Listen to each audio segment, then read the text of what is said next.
Hi, this is Team Raging Cajuns, and my name is Paige Rivera, and we're going to tell you a little bit about Whole Foods. So Whole Foods started in 1980 in Austin, Texas. Four local business people made the decision to open a natural food supermarket, and the first store opened with only 19 staffers. The store expanded into Texas, Louisiana, and in the late 1980s into California. In 2002, Whole Foods went international, expanding into Canada, and a couple years later into the United Kingdom. The company continued its growth through expansion and mergers and acquisition. Whole Foods acquired grocery stores such as Wellspring Grocery and Fresh Fields, and also acquired vendors such as Allegro Coffee and Nature's Heartland. Some of the mergers and acquisitions are listed here, but this is by no means an exhaustive list. Whole Foods operates under the tagline America's Healthiest Grocery Store and focuses on quality, natural, organic foods and sustainable agriculture. Their mission statement speaks to their commitment and their culture. Overall, Whole Foods is committed to more than just selling high-quality organic and natural goods. They also seek to satisfy and delight their customers, practice mutually beneficial relationships with suppliers, promote employee growth and happiness, and serve and support their local community. And of course, we can't talk about Whole Foods without mentioning Amazon. Amazon acquired Whole Foods Market in 2017. What has changed since the acquisition? I think Jimmy Kimmel and team sum it up best. Amazon announced on Friday a deal that shocked the business world. Amazon is planning to buy Whole Foods, the grocery stores, for $13.7 billion, or to put it in Whole Foods terms, for 5 cans of macadamia nuts. The CEO of Whole Foods said this idea of joining forces with Amazon came to him in a dream, which means this guy has some very white dreams. And while many business leaders are praising this move, some customers are concerned that Amazon will change the Whole Foods experience, and it will, but that isn't necessarily a negative. In fact, we put together a quick demonstration to show you exactly how it will work once these two companies join forces. So here we are. Imagine I am now in the grocery store. All right. Welcome to Amazon Whole Foods. Would you like to try our pita chips and hummus? Oh, yes, sure, I would. Thank you very much. Did you like that just the one time, or would you like to have it every other month? Just the one time. Good. Hi, James. How did you enjoy your hummus? Jimmy, and it was fine. It was good. How fine was it? On a scale of 1 to 5 stars. 4, I would say. You know, people who bought that hummus also enjoyed our tzatziki dip and our AAA batteries. Would you like to add those to your car? I don't really need batteries. Here's what one customer had to say about that hummus.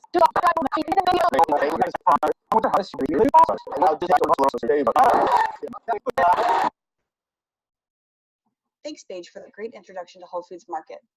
Over the next several slides, we will discuss the business process and value chain, the IS system itself, and the lessons learned. Thanks for the introduction. So now we're going to talk about the business process that we chose to analyze. And what we're going to look at today is the human resource business process within Whole Foods. So Whole Foods is a huge organization, and originally everything was very disparate within the system.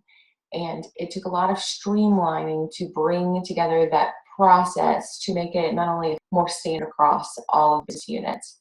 So the goal of the process is to optimize and standardize how business is done across the franchise. It's made up of many activities, including making store schedules, tracking employees' time, and managing store hours. They use a system called Kronos to manage this business process, and Kronos actually kind of serves as a portal as well for employers or managers and employees to interact. So for example, an employee can submit for time off through the portal, and on the same portal, the manager can go in and approve that time. So it's a way for them to interact, but it's also a way for the managers to holistically look at the entire organization and manage HR operations. And then this business process also supports leadership meeting strategic goals and objectives, as well as meeting the overarching objectives of the organization. So the HR business process, again, not only allows them to look at their human resources and schedule people when they're appropriate, but to really maximize the efficiency, not only as far as time goes, but also as far as dollars go, to ensure that they're giving overtime to the correct people, that they're utilizing their resources efficiently, and that employees are getting the time off that they need.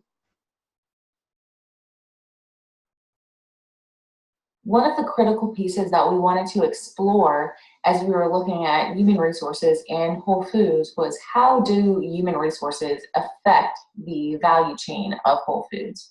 So we kind of looked at it holistically and determined that human resources, although it's sometimes considered a secondary value chain activity, we could see that it really does feed all of the other value chain activities at Whole Foods. So for inbound and outbound logistics, obviously that can't happen if there aren't people there to do the job. Same thing with operations.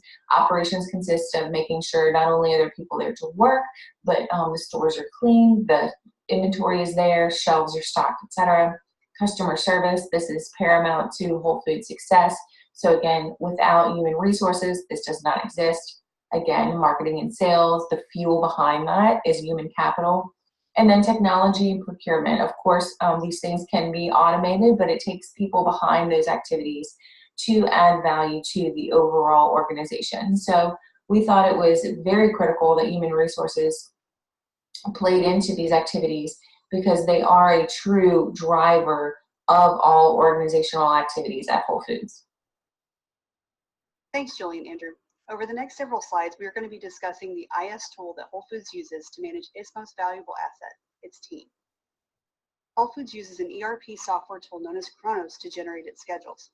Kronos is extremely adaptable and can be customized in numerous ways to ensure that the scheduling tool generates schedules that meets the needs of the business.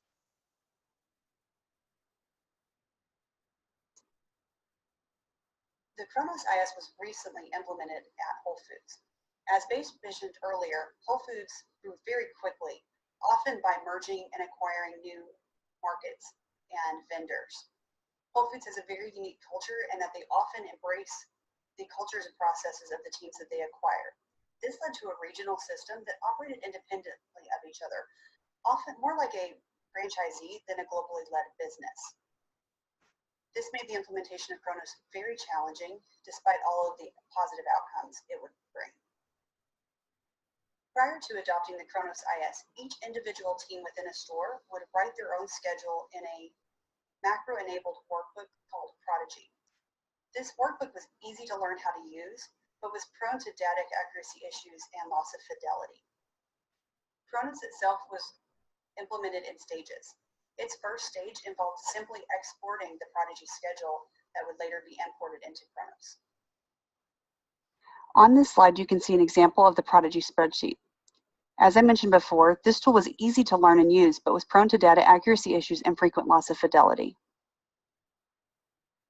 The labor management methods prior to Kronos were especially challenging for the overall store leadership to project and manage the total store labor use. Store leadership would have to manually track and project labor using another spreadsheet. This tool, aptly named the Store Labor Survival Guide, took about 1 hour to complete, but would need to be done several times per week depending on actual sales results. Prior to Kronos, team leaders and store leaders could view real-time labor usage up to the previous day using a reporting tool known as StoreOps. After the initial implementation of Kronos, StoreOps was able to report not only what labor was used, but what labor was scheduled for the remainder of the week or labor period, allowing for more effective labor management. The Kronos IS system utilizes sales data captured from the TPS system, employee availability and pay rate, as well as break requirements and forecasts to create schedules that ensure team members are in place at the right time and in the right quantity. The graph at the bottom of the scheduler shows how the actual schedule compares to the forecast based on guest transactions. One of the greatest things about Kronos is its adaptability. It generates schedules based on guest traffic as well as established parameters like open operating hours or minimum staffing needs. Both are important to create schedules that ensure team members are available not only during peak traffic times, but also during all hours of operations. For example, if you only generated guest traffic, you may find yourself during open hours without a cashier. This IS tool is a web-based platform that can be accessed by all leaders and human resource team members. Whole Foods Market global team members manage the overall functionality and support of the system. Whole Foods Market maintains several avenues of support for team members having issues with Kronos. They can reach out to their global help desk, their regional or corporate contacts or liaisons for Kronos integration, as well as their in-store support specialist. Regarding the lessons learned and recommendations for our team's presentation, we understand as a group that scheduling is a huge critical component for Whole Foods and their operations that is on-site and off-site. They use Kronos pretty much and Insights to assist them with the scheduling and managing the staffing needs and labor costs.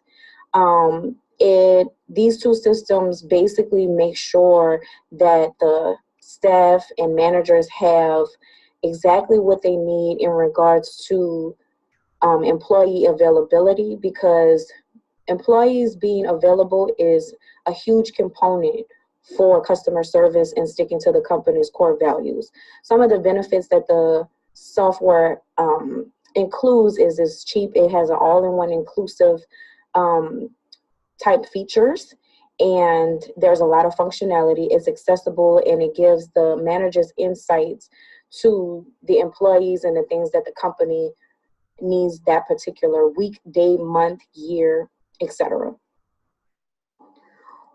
One interesting drawback that we noticed was that the system is very sensitive. So if team members put in information incorrectly into the schedules, it made it hard for them to go back and correct the problem. But there were also positive impacts that the IS system had for the organization, which included managers having more time to work on other tasks. Some of the implementation issues were team members finding it hard to set up schedules correctly due to the software having the capability to automatically plug in schedules, as well as the company having the issue of having to break down the software into sections because it was so complex, which ultimately prolonged the time for the company to see its full performance and productivity. So some of the recommendations that we have will be to continue to implement it in sections because it is so complex, and to emphasize its importance, and to also give more control and capabilities to the IT personnel so they can troubleshoot those issues within a timely fashion. Thanks.